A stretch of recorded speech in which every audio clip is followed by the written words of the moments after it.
Welcome to Telugu భూమి news channel. Medak జిల్లా ముసాయిపేట మండలం కేంద్రంలో పోతిన్పల్లి వెళ్లే మార్గంలో నకిలీ విత్తన శుద్ధి కేంద్రాన్ని సీజ్ చేసిన వ్యవసాయ అధికారి ఝాన్సీ.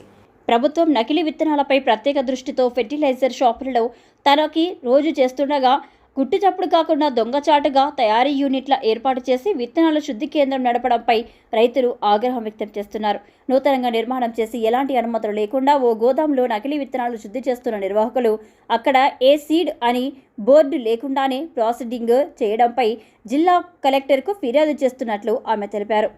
260 క్వింటాళ్ల వడ్లను సీజ్ చేసి మళ్లీ ఎలాంటి ప్రాసెసింగ్ జరగకుండా చర్యలు తీసుకుంటామని, అనుమతులు లేకుండా లేబుల్ లేకుండా ప్యాక్ చేయడంపై చట్టపరమైన చర్యలు తీసుకుంటామని ఆమె అన్నారు.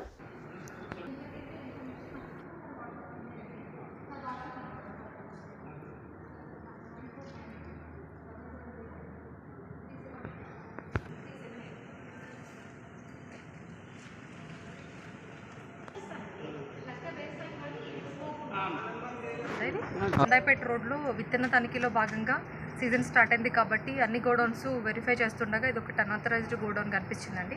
లోపలికి వచ్చి చూస్తే వీళ్ళకి ఎలాంటి డాక్యుమెంట్స్ కానీ మాకు ఇన్ఫర్మేషన్ కానీ ఏమీ లేదు.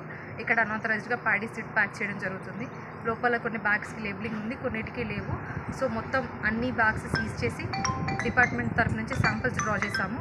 ఇవన్నీ హైయర్ అథారిటీస్కి కస్టడీస్కి పంపిస్తామండి. కస్టడీ పర్మిషన్ తీసుకుంటాము. ప్రస్తుతానికైతే ఇది సీల్ చేయడం జరిగింది.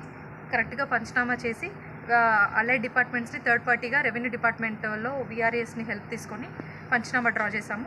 ఈ స్టాక్ అంతా కూడా అన్ఆథరైజ్డే. దీన్ని కస్టడీకి పంపించడం జరుగుతుంది. ఏంటండి అర్థమైతే ఇక్కడైతే ఏమీ అలాంటి డీటెయిల్స్ లేవండి. మేబీ వెళ్ళున్నా కానీ ఇప్పుడు వీళ్ళని ఎంక్వైరీ చేస్తే తెలుస్తుంది. లేరు వాళ్ళు. సో అన్ఆథరైజ్డ్ అని చెప్పి మేమే సీల్ చేసాం.